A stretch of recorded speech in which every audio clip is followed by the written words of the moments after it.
Food blogging করব নাকি করব র্যাম্প ওয়াক, নাকি একটু হালকা পাতলা রং ঢং, নাকি স্বামীর সাথে একটু রোমান্টিক মুড, নাকি সামলাতে হবে বাচ্চা। একটা রেস্টুরেন্টে যাওয়ার আগে কত কিছু চিন্তা করতে যাই, আলটিমেটলি যাওয়ার আগে কী করতে হয় জানেন? এই যে বাচ্চা একজন কোলে নিয়ে তারপর বেরোতে হয়। সব চিন্তাভাবনার ঊর্ধ্বে হচ্ছে আমাদের বাবুরা। আসসালামু আলাইকুম, hello my lovely viewers, welcome back to my another new video বললে ভুল হবে, অ্যানাদার নিউ রং ঢং। আর এই যে দুজন আস্তে আস্তেই ঘুমিয়ে পড়ছিল, কি আর করব, আমি ভাবলাম একটু রেস্টুরেন্টের ভিউটা নেই।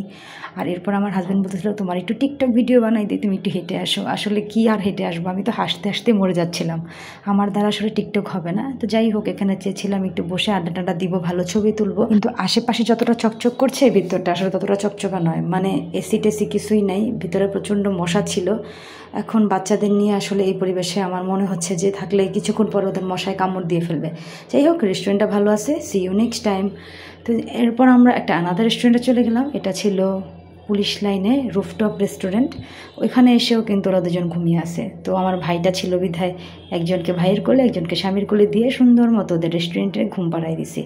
হাজব্যান্ড জি এতক্ষণে আমাদেরকে হাই বলল, বাচ্চারা ততক্ষণে ঘুমাচ্ছে, আর এই যে ভাইটা আমার ঘামায়া পুরো অস্থির হয়ে গেছে। তা আমি ফাঁকে আমার হাজব্যান্ডের সাথে একটু সেলফি কুলফি তুলে নিচ্ছিলাম, মনটা খারাপ। ওইখানে গিয়ে আমি ইচ্ছা মতো ছবি তুলবো ভেবে গেছিলাম বাসা থেকে, কিন্তু একটু তুলতে পারিনি। রেস্টুরেন্টের নামটা মেনশন না করি, যেহেতু মশার কামড় খাইছি তাই চলে আসতে বাধ্য হয়েছি। তারপর তো ভাবলাম কি অর্ডার করি, এখান থেকে আমরা একটা পিৎজা স্যান্ডউইচ অর্ডার করেছিলাম। রেস্টুরেন্টের বাকি ক্লিপগুলো আরেকটা মোবাইলে, তো সেজন্য আর কি আর নেওয়া হয় নাই। ততক্ষণে আবার কাসিপ উঠে গেছে, তো কাসিপকে সামলাচ্ছিলাম, এতক্ষণে আশ্বিনও উঠে গেছে। যাই হোক, এখন আমরা আরেকটা রেস্টুরেন্টে চলে আসছি। তো সেখানে আবার সুন্দর একটা প্লে জোন ছিল, এটা চাষারাতে। তো ওইখানে আমার কাসিপ বাবাটা আবার সুন্দর মতো বল নিয়ে খেলছিল। তো যাই হোক, ওদের নিয়ে একটু রিল্যাক্স হয়ে গেল। আসলে বাচ্চাদের নিয়ে না রোড সাইডে এত মজার মজার খাবারগুলো আমরা এনজয় চাইলেও করতে পারি না, কারণ ওদেরকে সামলানোটা খুব টাফ। এই যে সুন্দর ওদের মতো ওরা খেলছে, ওদের মতো আমরা টাইম স্পেন্ড করতে পারতেছি, এটা আসলে অনেক বেশি একটা ভ্যালুয়েবল আমাদের জন্য।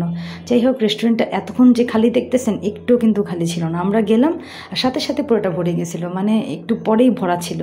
তো যাই হোক, এরপর আমরা ছবি টবি তুলি, আড্ডা টাড্ডা দিই, আর তারপর আমাদের খাবার চলে আসে।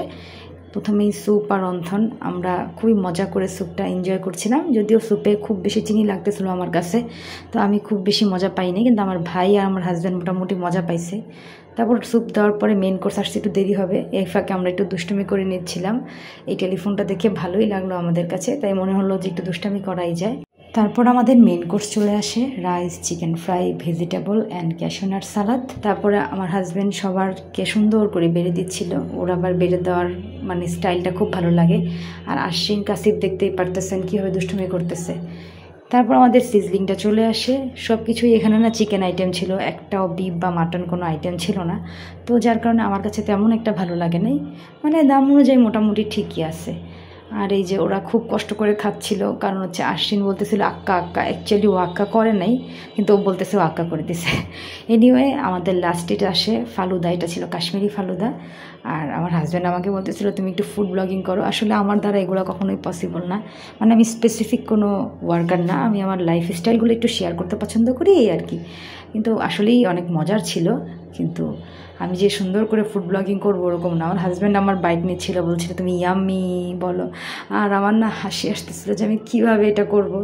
আর আশ্বিন তো যেখানে যায় সেখানেই দুষ্টামি আর ওর বন্ধুবান্ধব বানাই ফেলে। তারপর আদির থেকে রিভিউ নিচ্ছিলাম, ও বলতেছিল যে এটা ভালো, কিন্তু হচ্ছে ও তেমন একটা রিভিউ দিচ্ছিল না, ও আর কি লজ্জা পাচ্ছিল। আর আমার হাজব্যান্ড তো খেয়ে পুরা একদম মজাদার অবস্থায় আছে। আসলে বলতে গেলে এই ফালুদাটাই এখানকার সবচেয়ে বেস্ট ছিল, গ্রিন অ্যাপেলের, এটা চাষারায় অবস্থিত। যাই হোক, এখন আমরা চলে যাব, কিন্তু আশ্বিন আর আসতে চাচ্ছে না। আশ্বিনের ফ্রেন্ডের থেকে বিদায় নিচ্ছে, কি সুন্দর খেলা করছে আশ্বিন, কতগুলো ফ্রেন্ড পেয়ে গেছে মাশাল্লাহ, ওদেরকে টাটা বাই বাই বলতেছে। আর এই যে খাবার কিছু পার্সেলও করে নিছি আমরা, কারণ আমাদের পক্ষে এতগুলো খাবার খাওয়া আসলে পসিবল না। আমার জামাই টাটা দিয়ে দিচ্ছিল, কারণ এখন আর ভিডিও করা হবে না, বাইরে গেলে আমি ভিডিও করি না। আশ্বিনের ফ্রেন্ডের খেলনাটা আবার তুলে দিল। তো বাইরে বেরোয় আমরা আবার বিল্ডিংয়ের একটু ভিডিও নিয়ে নিলাম, যেখানে আমরা খাওয়া দাওয়া করছিলাম। নারায়ণগঞ্জবাসী সবাই চিনেন, নারায়ণগঞ্জের বাইরে যদি কেউ আসতে চান অবশ্যই ইনবক্সে একটা নক দিয়ে দিন, জানাই দিব না। তো এখন আমরা চলে যাচ্ছি, খাওয়া দাওয়া শেষ, সাবাস বাংলাদেশ, থ্যাংকস ফর ওয়াচিং, আল্লাহ হাফেজ।